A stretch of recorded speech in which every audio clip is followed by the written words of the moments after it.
Let me invite you to open up your Bibles to Matthew chapter 28, and we'll begin looking there in just a moment. It is good to see each one of you, our members, and to our visitors. We're thankful especially for your presence. I appreciate the expressions of concern over the last week, those that were tenderly expressed and those that were comically expressed. Your laughter at my pain is actually my love language, so that does not offend me in the least. It is healing very well, incidentally. I want to continue and conclude a series of lessons this morning that we've been looking at for quite some time, looking at Jesus, looking at his life here, looking at various events in his life, instruction, teaching in his life, things that we can learn from him. We've looked at the crucifixion a couple of months back, and then more recently looked at the words leading up to and on the cross.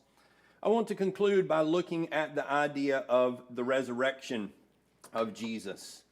In Matthew chapter 28, as we see depicted at the end of this and all of the Gospels, the resurrection.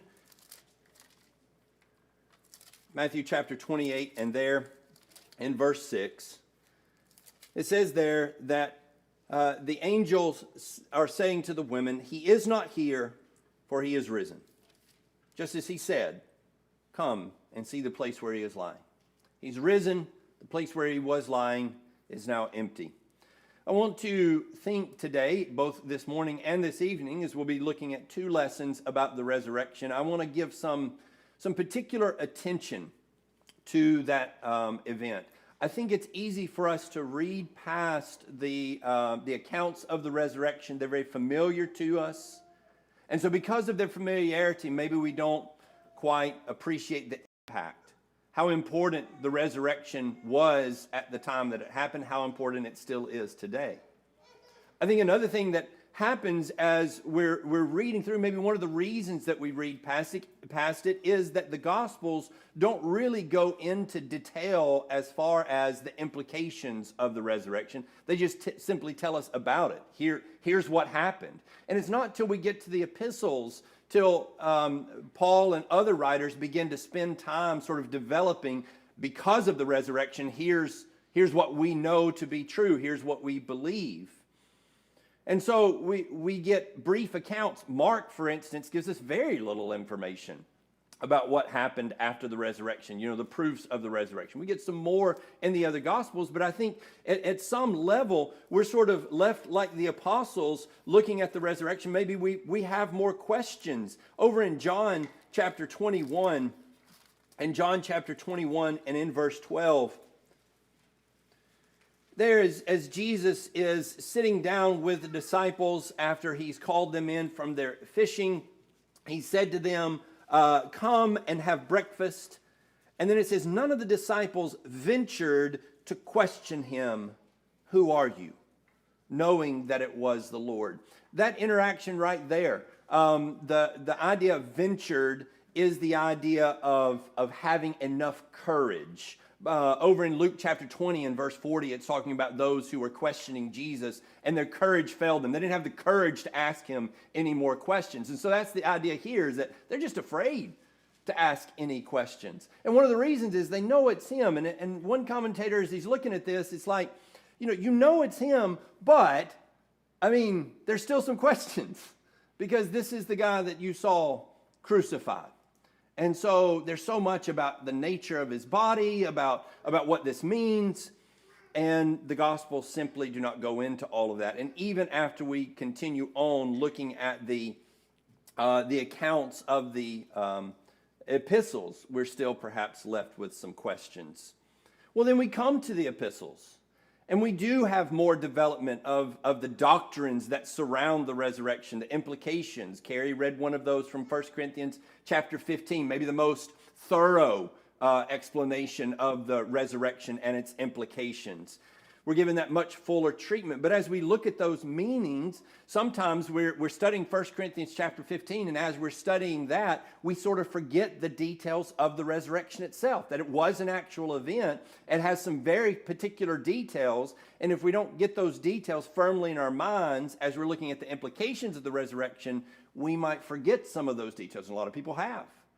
As people comment on what the resurrection is and what it's about, they sort of lose sight of the very tangible nature of the resurrection. In fact, some people have gone so far in looking at the implications of the resurrection that they would actually suggest the resurrection was just metaphorical, that it didn't really happen.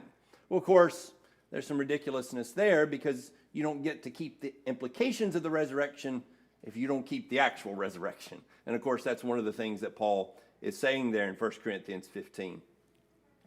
As I was going through and giving attention to the resurrection over the last several months in preparing these lessons, I found that my faith in the historicity, the factualness of the resurrection was increased, but also my appreciation for the absolute necessity of the resurrection and everything that we believe about our relationship to God. If the resurrection, as Paul says, if the resurrection isn't true, well, then it all just falls apart.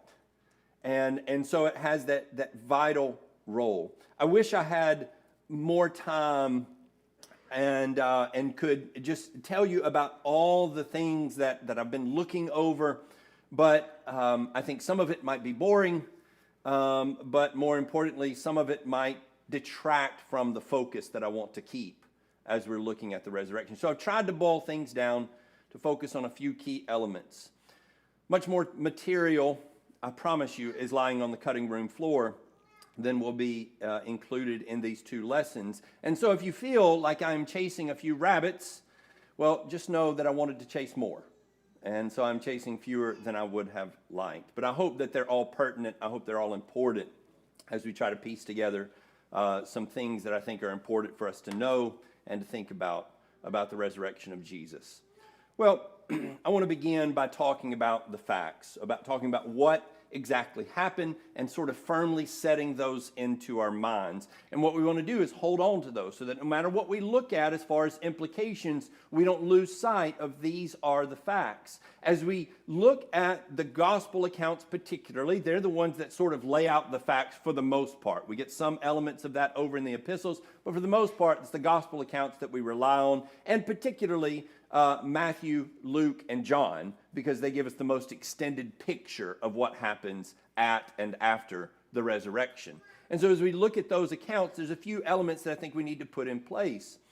The reason I think we need to hang on to those elements is because there are other things that would make us sort of let go of those. We'll talk about the spiritual nature of the resurrection. We might talk about Jesus walking through walls and just appearing before his disciples. And so that may make us set down some element of the resurrection, some element of the physical nature of the resurrection that I think is vital, that I think is so important. So here's what happened. In the first place, it's important to understand that Jesus died. His soul departed to somewhere. We're not going to get to that just yet, but it went to somewhere. And then his body and his soul were reunited. In John chapter 19, and in verse 30, we see that separation of body and spirit. John 19, and there in verse 30, it says, "Therefore, when Jesus had received the sour wine, he said, 'It is finished,' and he bowed his head, and he gave up his spirit." So at that point, the body is there, but the spirit is not. All right, and so there's a separation of soul and body. Where did the spirit go? Well, of course, we have over in Luke chapter 23. In Luke chapter 23, and in verse 43,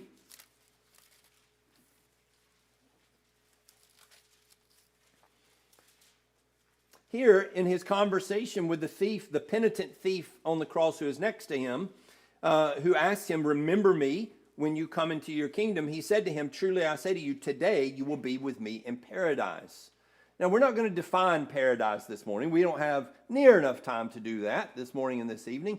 But it's simply to say it's somewhere else than here, right?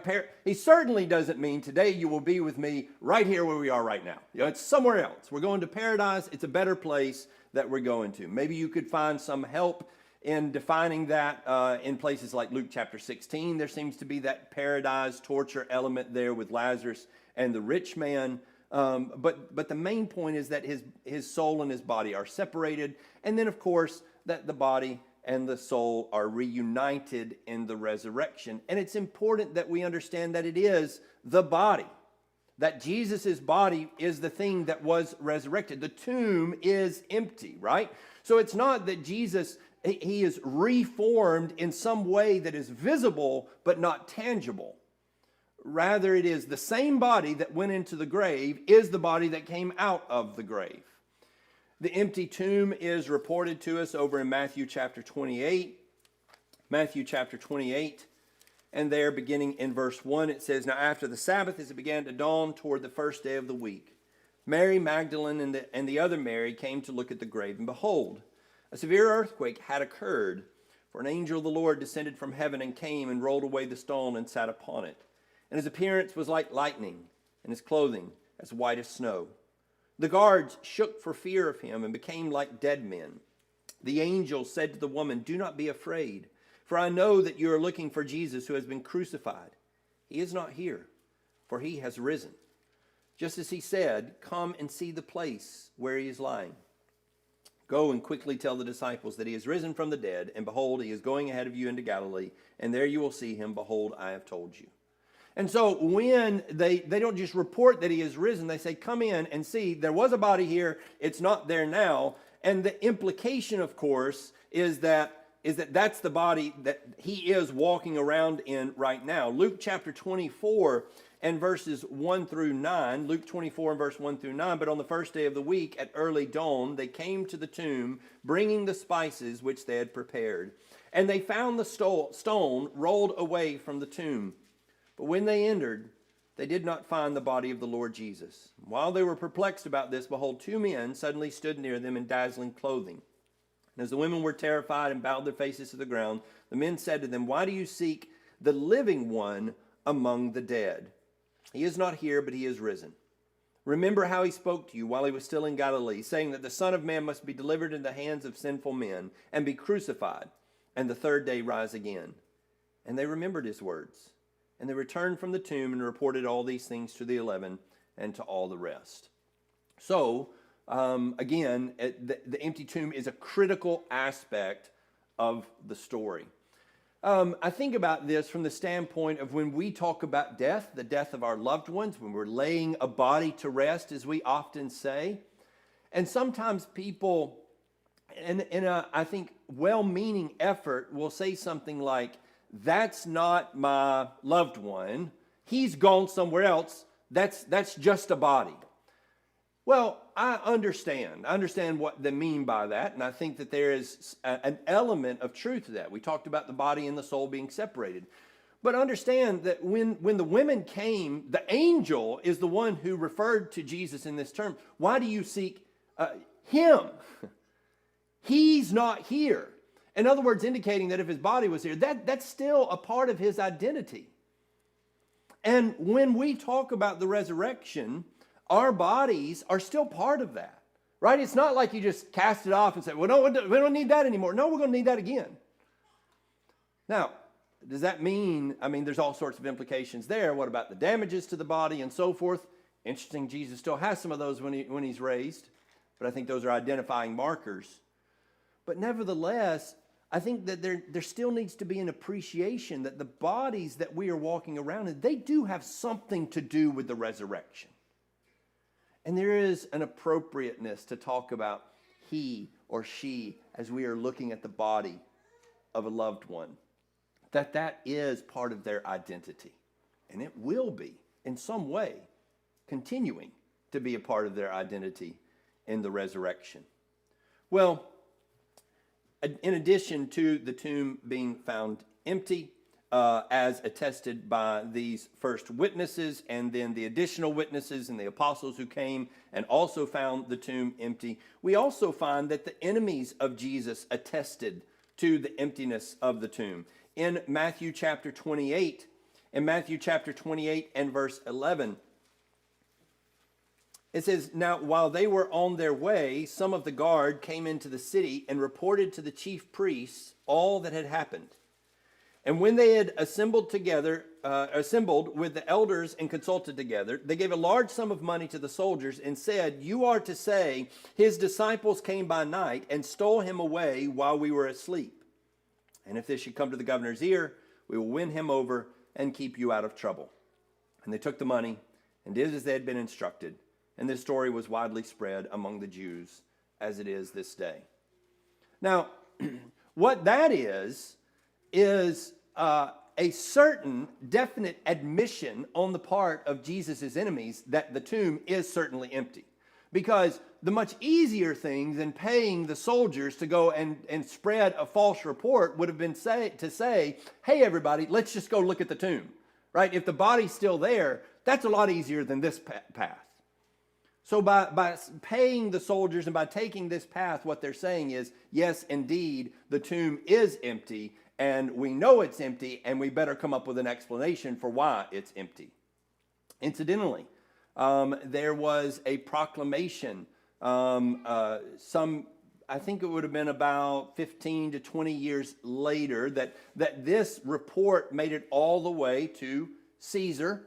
And so I think it would have been a report from Nero or a law from Nero. And a tablet was discovered some years ago. And it's a tablet that was discovered in Nazareth that said, that was a proclamation from Caesar saying that there would be a death penalty for anyone who was stealing bodies out of Jewish tombs.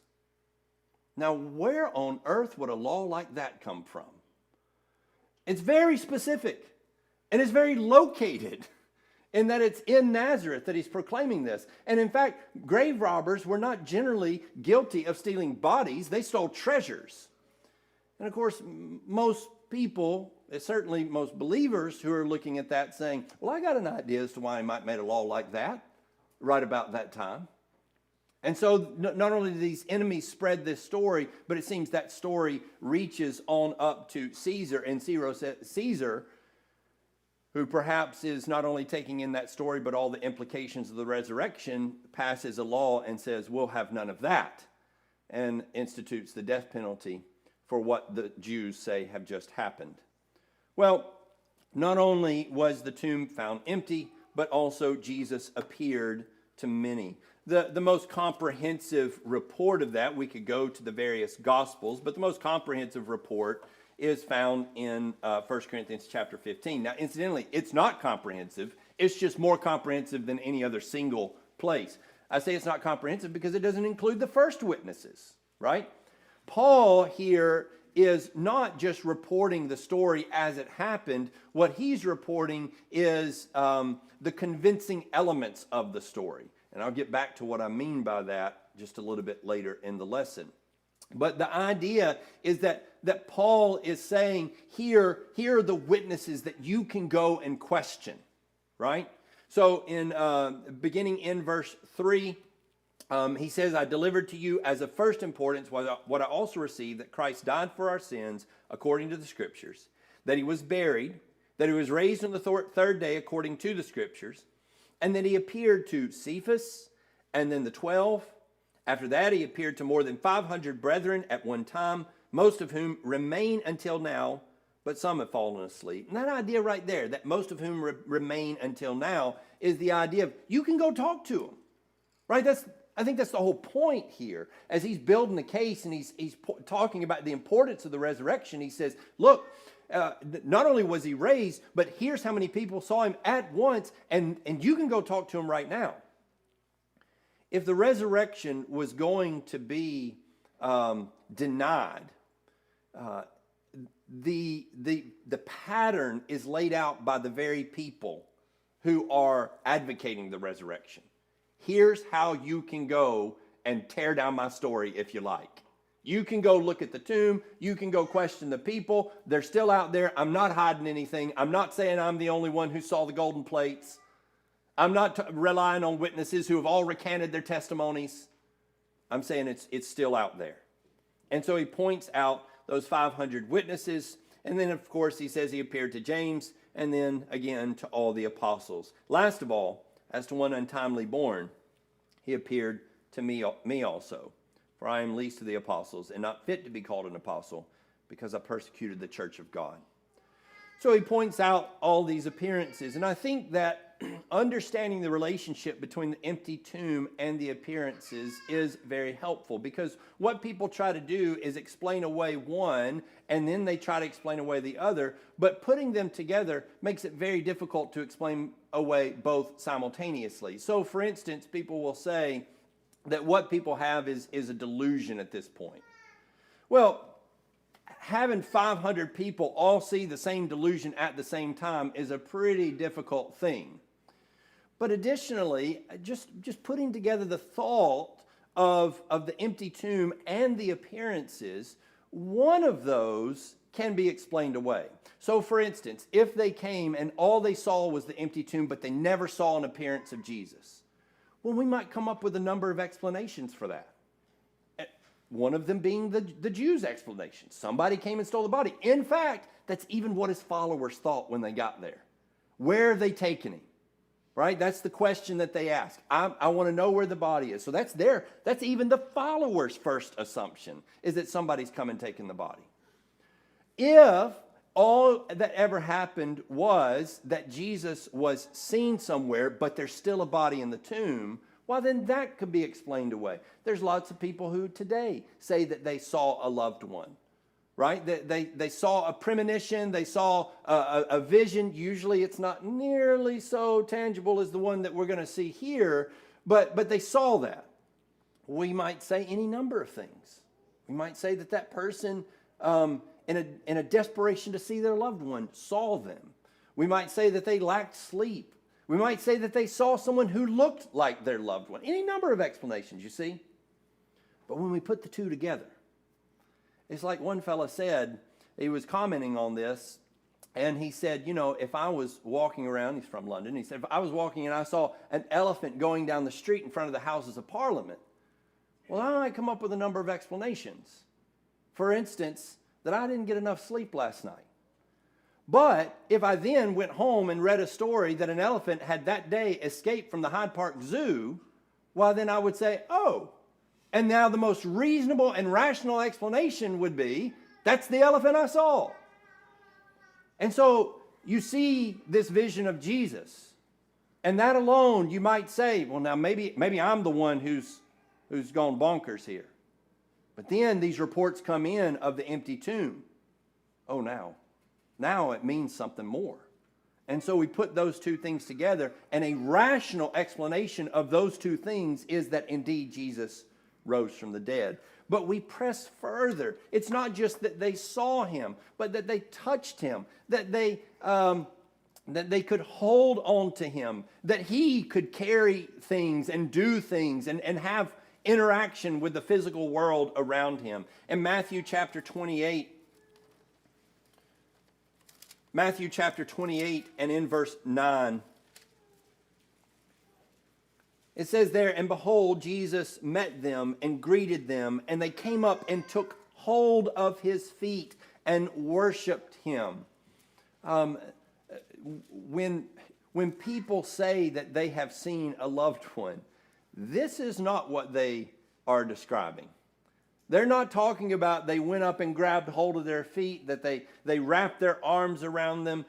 It is visual and in fact usually blurry at that, but the notion that they could come near and have this kind of intimate interaction is unprecedented. In Luke chapter 24 and in verse 39, Luke chapter 24 and in verse 39, here as Jesus appears now to more than just Simon, it says, while he was telling these things, this is verse 36, he stood in their midst and said, peace be to you. But they were startled and frightened and thought that they were seeing a spirit. And he said to them, why are you troubled? And why do doubts arise in your hearts? See my hands and my feet, that it is I myself. Touch me and see. For a spirit does not have flesh and bones, as you see that I have. That's a very distinctive statement. He's not just saying that I have some sort of substance. I have the appearance of substance, that I've solidified myself enough so that you can actually interact with me, even though I'm in the spirit realm. He says, I have flesh and bones. And so you can touch flesh and bones. And he invites Thomas, of course, to even stick his fingers into the places of the wounds. It is that body that has been resurrected, and it is that body that has been filled with the life that it once had. In John chapter 20, and in verse 16, again, Jesus being embraced by Mary, and he said to her, Mary. She turned and said to him in Hebrew, Rabboni, which means teacher. And Jesus said to her, stop clinging to me, for I have not yet ascended to the Father. But go to my brethren and say to them, I ascend to my Father and your Father, and my God and your God. So here she is, grasping hold of him, and it seems will not let go. And he has to tell her to let go of him. Again, just very detailed, very clear, nothing metaphorical about that. Jesus is real and tangible and present. Another element that goes along with that is this interesting account, and it seems very purposeful account in Luke chapter 24. That Jesus not only was such that he could be touched and held, but that he also is consuming food. And it seems like he does that, to make the very point. Here I am eating. In Luke 24 and verse 41, he says, while they still could not believe it because of their joy and amazement, he said to them, have you anything to eat? And they gave him a piece of broiled fish, and he took it and he ate it before them. Now notice the connection there, beginning there in verse 41. They still could not believe it, and because of their joy and amazement, they're having trouble sort of processing this. And it seems like a weird thing on the heels of that, like they just can't believe it. And Jesus says, do you have anything to eat? Why would you do that? I don't think it's just because he's hungry. I think it's a way for Jesus to say, let me show you. I'm here. I'm going to sit down and actually have a meal with you. I'm going to pick up the food that you put down on the table. I'm going to eat it, and it's going to go away. It's not an imagined encounter. And so he presses all of those elements to show them how real his body is that is before them. Now, we need to reconcile that with a couple of other passages. Going back over to 1 Corinthians chapter 15. And remember that I told you that some people will begin to focus on the elements in the epistles, and they'll lose track of the elements that were reported back in the gospel accounts. So for instance, in 1 Corinthians chapter 15 and beginning in verse 42, it says, so also is the resurrection of the dead. It is sown a perishable body. It is raised an imperishable body. It is sown in dishonor. It is raised in glory. It is sown in weakness. It is raised in power. It is sown, and here's the particular concern, it is sown a natural body. It is raised a spiritual body. If there is a natural body, there is also a spiritual body. So it is also written, the first man, Adam, became a living soul. The last man, Adam, a life-giving spirit. However, the spiritual is not first, but the natural. Then the spiritual. The first man came from the earth, earthy. The second man is from heaven. As is the earthy, so also are those who are earthy. And as is the heavenly, so also are those who are heavenly. Just as we have borne the image of the earthy, we will also bear the image of the heavenly. Now, I say this, brethren, that flesh and blood cannot inherit the kingdom of God, nor does the perishable inherit the imperishable. Behold, I tell you a mystery. we will not all sleep, but we will all be changed. In a moment, in the twinkling of an eye, at the last trumpet, for the trumpet will sound, and the dead will be raised imperishable, and we will be changed. For this perishable must put on the imperishable, and this mortal must put on immortality.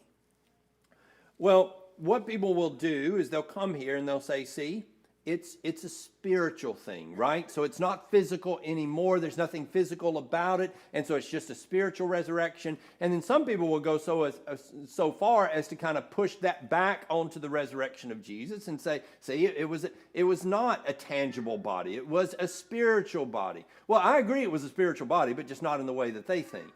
I think what they're thinking is a spiritual body really is what we would say is no body at all. And that what happens after the resurrection is your soul continues to exist, and that's what the resurrection is talking about, but there's no real bodily resurrection. Well, just to add one more element to this, John connects our resurrection to his resurrection.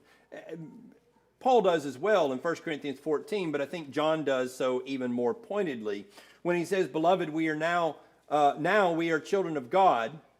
This is 1 John 3 and verse 2. "And it has not appeared as yet what we will be.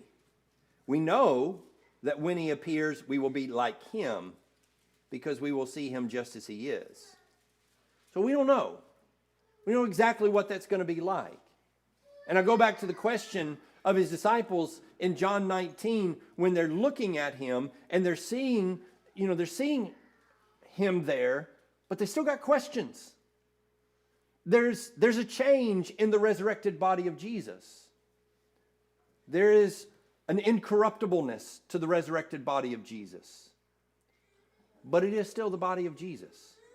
And I think even in 1 Corinthians chapter 15, as he's going through, he's making the connection to the actual body. And he's using that idea of seeds. We read through there. It's sown this way. It is raised this way. Sown this way. And he says the seed must die. Now, if you take that analogy, you take a seed and it grows up into something that is very different than the seed. It is certainly very different looking. It is just so far removed from what went into the ground that it is inconceivable in some ways that this seed could turn into this. And yet, if you pick that up and look for the seed's not there separate and apart from this new thing, right? So it's not that you put that seed into the ground, up grows this plant, and if you dig around in the ground, oh, there's the seed, it's still there. Nor is it even that seed was there and has decayed, and this came totally separate from that. But rather there is that connection. This is what goes into the ground. This is what will come out of the ground, but also changed. And I think that there's an element to that in the resurrection of Jesus. Now, there's some elements that are confusing and difficult to wrap our heads around.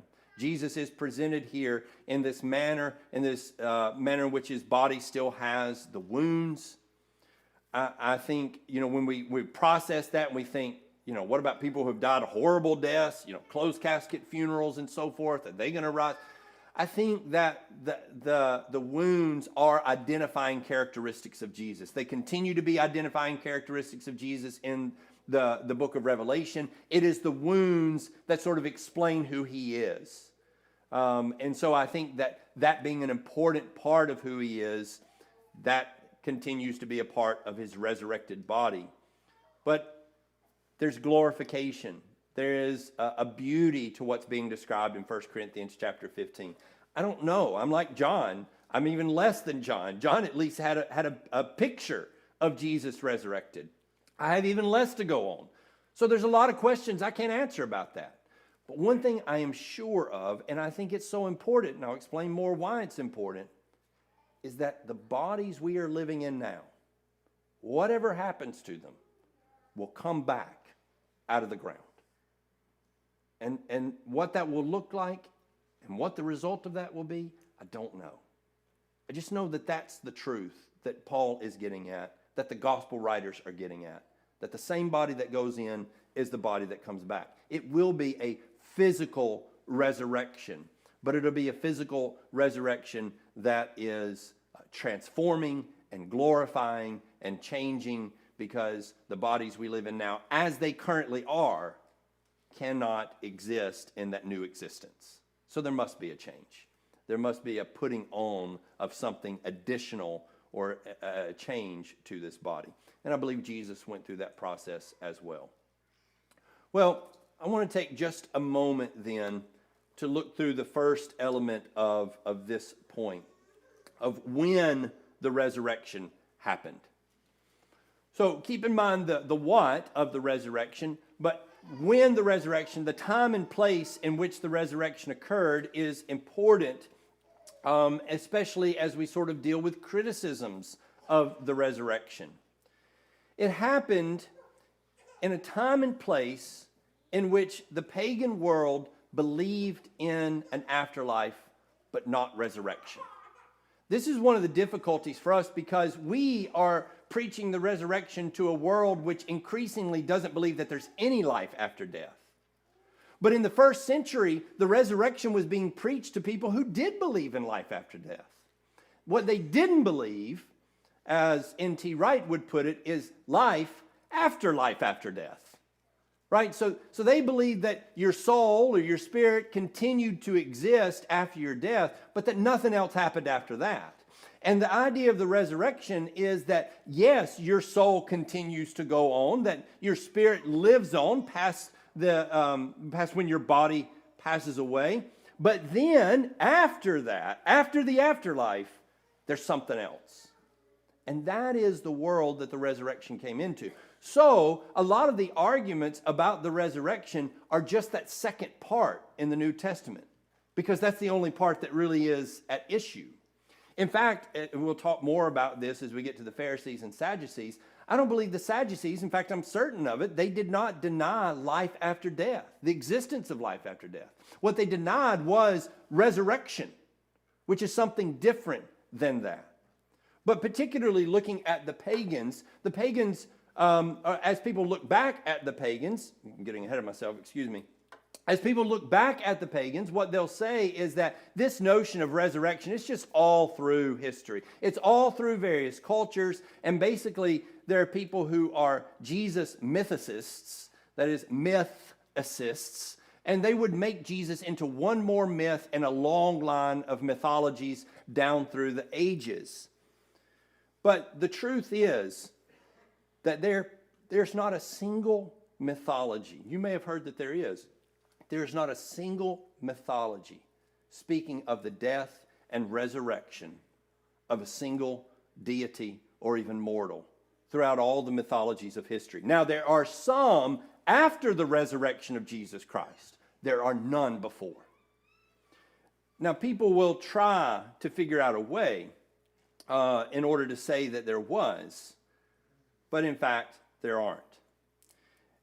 As far as the beliefs of the pagans, N.T. Wright divides them into two categories. He says the ancient world was thus divided into those who said that the resurrection couldn't happen, and that would be people who thought like Plato, though they might have wanted it to, and those who said that they didn't want it to happen, knowing that it couldn't anyway. And that would be people who believed sort of what Homer wrote. And so Homer and Plato sort of present these two elements. In Plato, you have people who would like to come back and like to redo things, but there's just no way. And that's the way he presents it. In Homer, you have people who are terrified, like they're where they want to be. Once death happens, that's better to be over in that place, and they wouldn't dare want to come back. And in fact, even the possibility of resurrection is presented more in something like a zombie story. Like if you bring those people back from the dead, it's not going to be a pretty picture. You don't want it, right?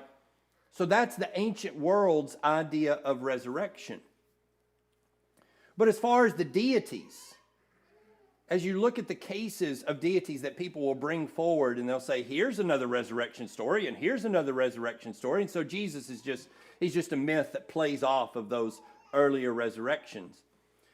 Jonathan Smith, in his book Dying and Rising God, says, in the first case, the deities have returned, but they never were really dead. And in the other cases, the gods died and they didn't return.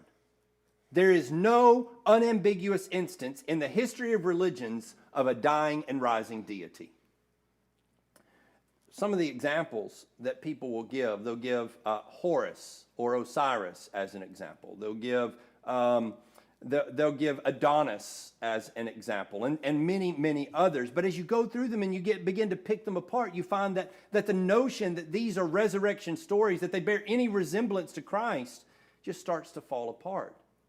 So, for instance, in the Horus and Osiris myth, he is torn apart. He is murdered and torn apart, and then the pieces are reassembled by his wife, gathered back together. They're mummified, and so you usually see Osiris presented as a mummy. And then he is raised to rule over the realm of the dead. He didn't come back here. He comes back in that realm that he's already in. She's just trying to put the pieces back together so he can be in one piece over there. Now, some people will say that he was crucified. One writer, D.M. Murdoch, who particularly purports this kind of conspiracy theory, he had to admit when he was asked, now, what do you mean when Osiris or Horus was crucified? And he says, well, now look, when it is asserted that Horus or Osiris was crucified, it should be kept in mind that it was not part of the Horus-Osiris myth that the murdered god was held down and nailed to a cross, as we perceive the meaning of crucified to be, based on the drama we believe allegedly took place during Christ's purported passion. Rather, in one myth, Osiris is torn in pieces before being raised from the dead. Again, raised from the dead in the realm of the dead. While Horus is stung by a scorpion prior to his resurrection. However, and Horus's resurrection is also not resurrection, it's actually reincarnation. Not in the same body he dies in. He's reincarnated, in fact, as a pharaoh. But anyway, he says, however, Egyptian deities, including Horus, were depicted in cruciform fashion with arms extended or outstretched, as in various images that are comparable to crucifixes. What he's saying is, we found places where the statue is holding his arms out like that. And that's pretty much what Jesus was doing when he was crucified, was holding his arms out. Well, if that's all it takes to be crucified, then Kate Winslet being held up by Leonardo DiCaprio in the iconic image on Titanic is apparently being crucified. Do you see how foolish that is? You say, here's a God holding his arms out. That's a crucifixion story. Do you see how desperate these people are to find some way to say that this is just a myth? There's no connection there. But people have taken up that representation and they go around, and I know people, I have friends who believe that Osiris, they've not investigated, they've investigated some atheist with a YouTube channel saying that Osiris was crucified and raised on the third day, and none of it's true. Another myth is Adonis.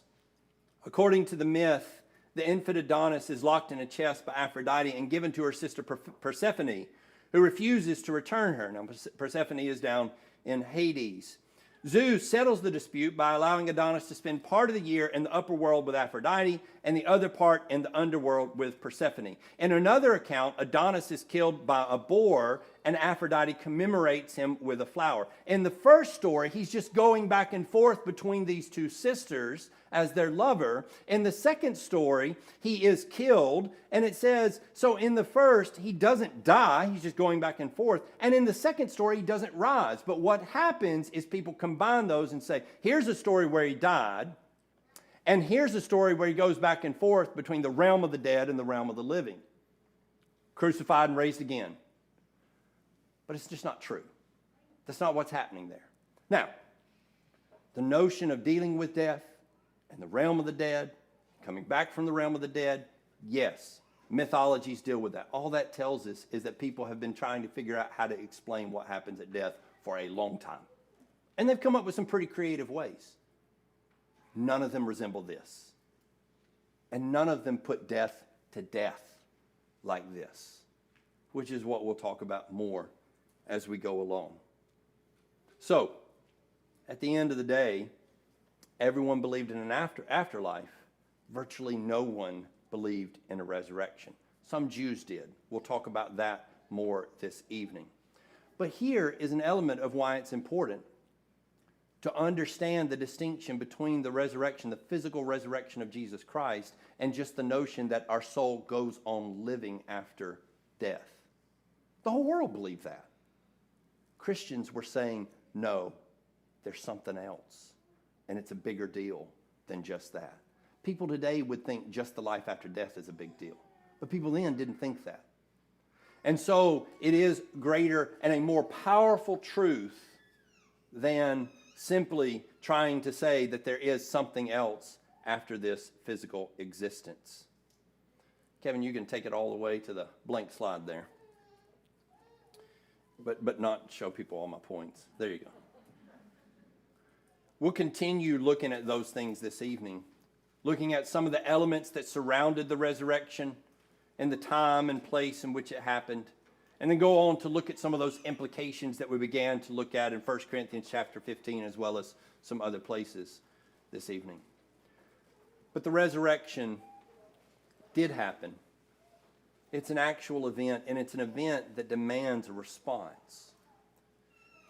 If the resurrection did happen, then it changes everything. And that's what the Christians were saying, is that you can't go on living like normal when you realize that this has happened, that this occurred in the world.